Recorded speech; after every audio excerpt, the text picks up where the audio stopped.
to the fourth course on called Automating Your Accounting of the Building a Recession-Proof Business. David Richter, and automating your accounting. I love automation. I actually, in a past life, was a Podio builder where I would build Podio systems for real estate investors, and I love systems and automation. So I thought one of the ways as an owner you should be thinking is how to automate as much as you possibly can of this system. Because if you've gone through the first couple courses, we've talked about knowing your numbers, why you should, the benefits, how to practically know your numbers. But at the end of the day, you don't want to be doing this. You do not want to be the one entering these numbers. You do not want to be the one having to reconcile a lot of these things. You don't want to be actually putting it into a spreadsheet. Okay, I'll take that back. There are some entrepreneurs I know that really like this side of their business and they want to be entering the numbers. But is that really the highest and best use?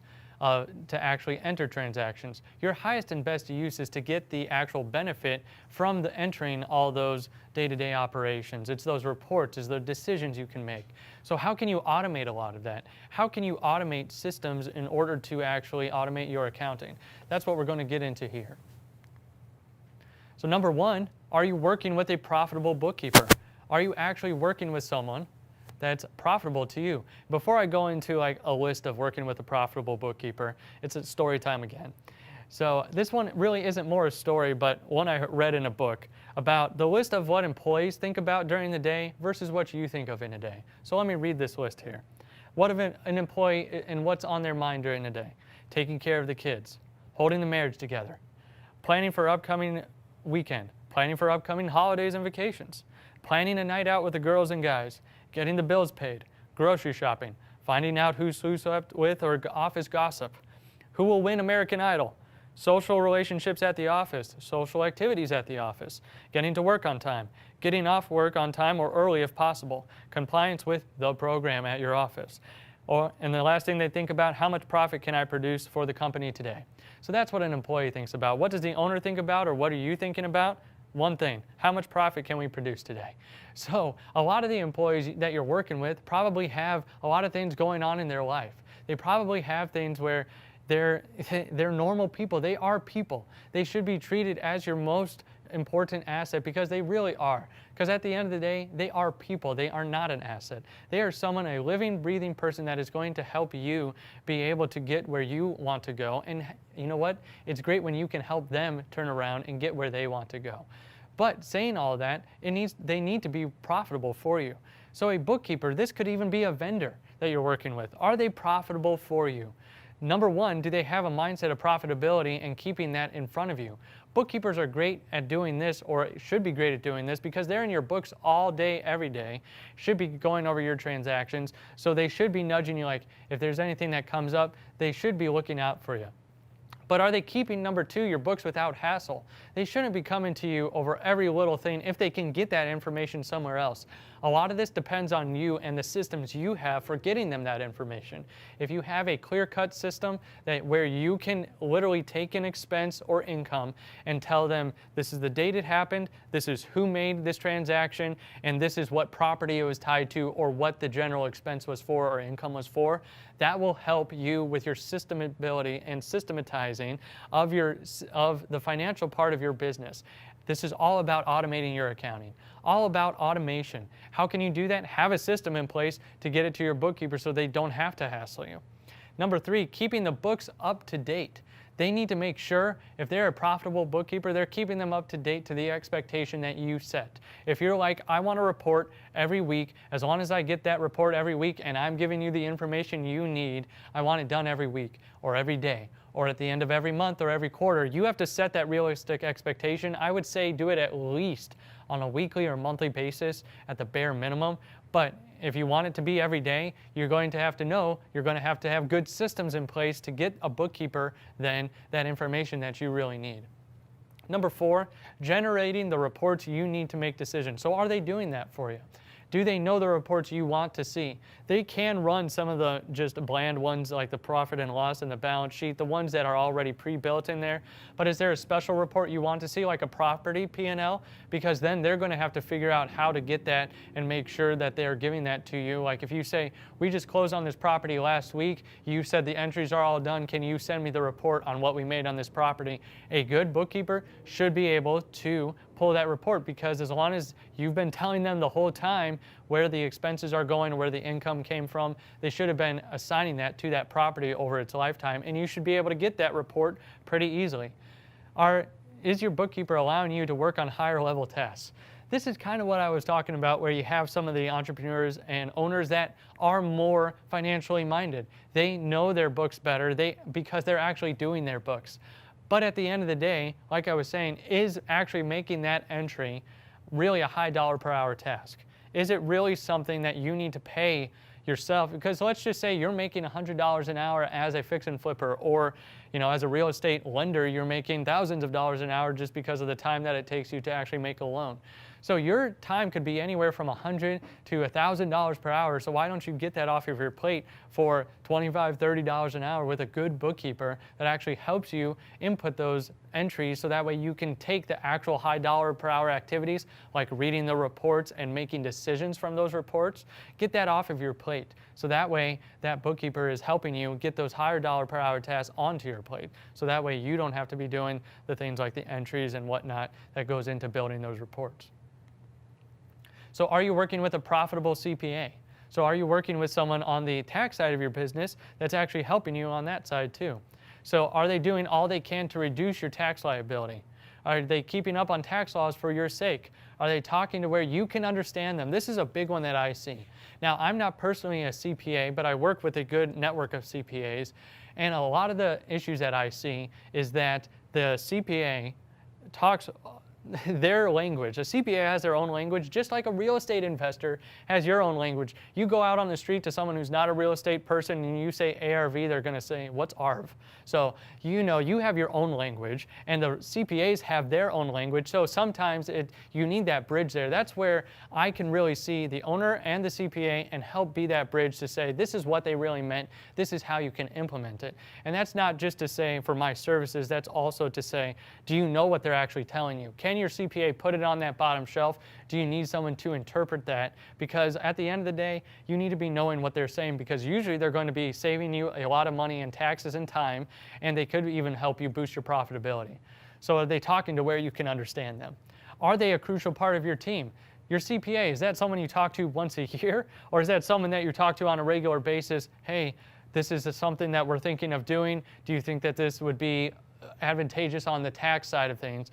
Making sure that you're making decisions that, I'm not saying you have to run every single decision by them. You need to make sure you have a system and a process to say, okay, we're going down this other path. We're thinking about buying this apartment building when we've been in single family residences. What is my tax liability for this apartment building versus what I think it is for the single family residences? So decisions like that, are they a crucial part of your team where they can actually help you make those decisions?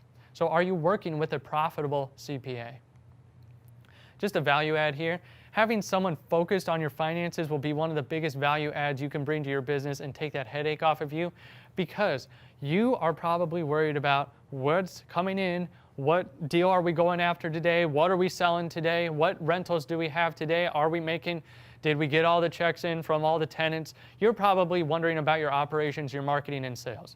So if you say, I hate my finances, I hate the accounting side of things, there's no way I want to mess with numbers, that's why automating your accounting is so important. You need a good system where, as an owner, you can say, this is what I really want to see, this is what I really want to do inside of my business, and this is where I can add either a bookkeeper, a CPA, someone, an advisor that could come in, tell me where I am, tell me what I need to do, implement that, and make sure that I have a good system for my finances, because you don't want to be a huge portion or a huge part, at least of the day-to-day on that side of things. So I would say automating your accounting and adding someone focused on your actual finances can be one of the biggest things that frees up your time, gives you a lot less stress, and helps you make more bottom line profit, because someone is focused. What you focus on expands. So what you focus on here, if you have someone focused on your profitability, that's just going to help your bottom line grow.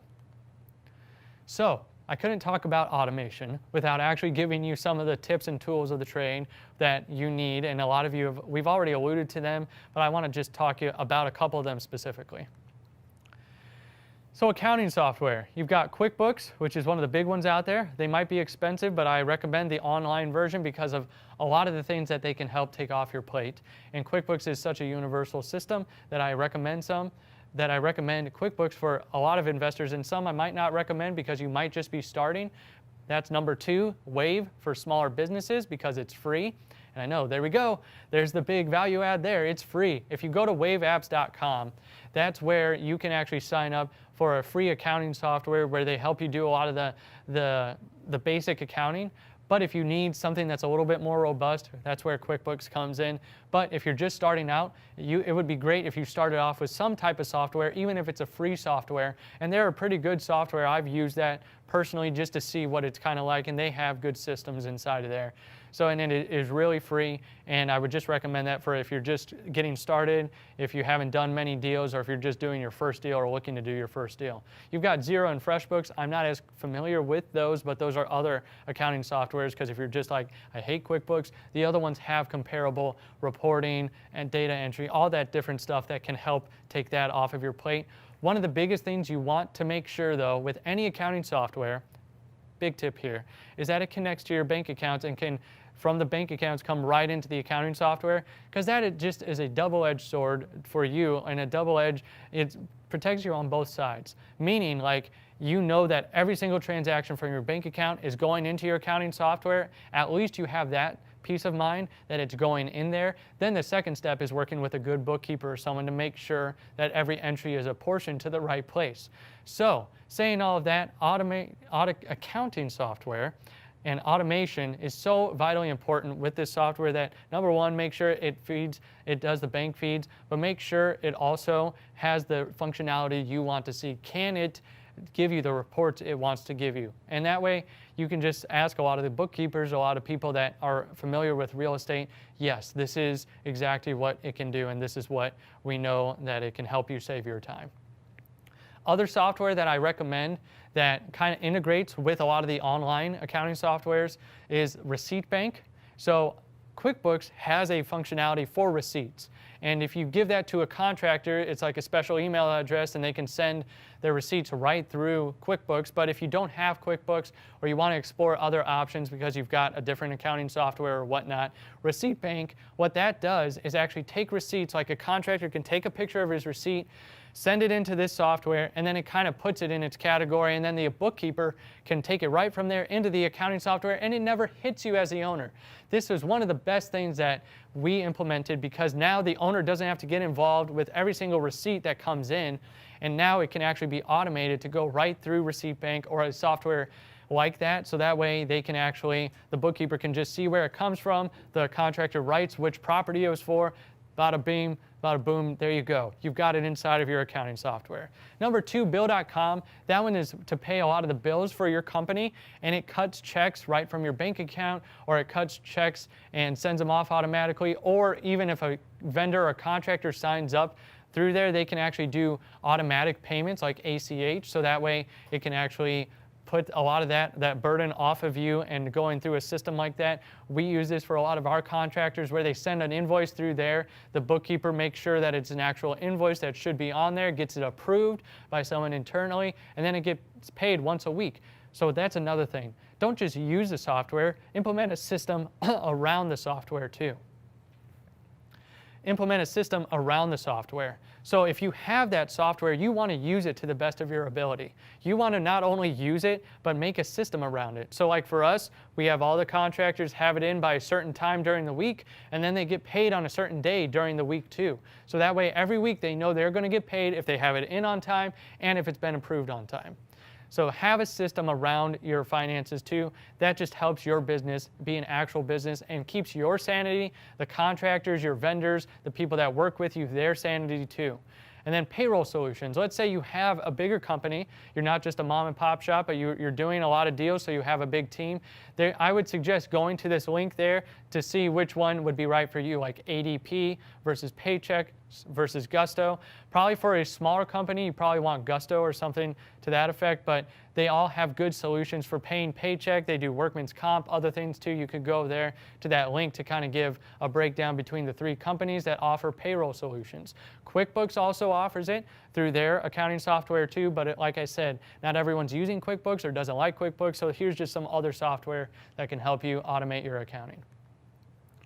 So bookkeeping for real estate investors. If you're interested in working with a bookkeeping company that actually does real estate investor books, you can go to that link there, simplecfosolutions.com/bookkeeping. And if you go to that link, that actually is one of the companies that I'm part of, and we make sure we know exactly what you need as a real estate investor, and we work with you pretty intensely on the upfront, making sure we go through a system and a process to make sure that we get everything that we need from you to not hassle you and to not make sure you're not doing those low-level things. So if you're interested in bookkeeping, you can go there. If you already have a bookkeeper, use your bookkeeper. Hopefully give her these videos or him these videos to be able to just be a better bookkeeper. But hopefully this, if you need some help, we can try and help you. If not, hopefully these videos actually help just the mindset of a bookkeeper and what they should be getting you to.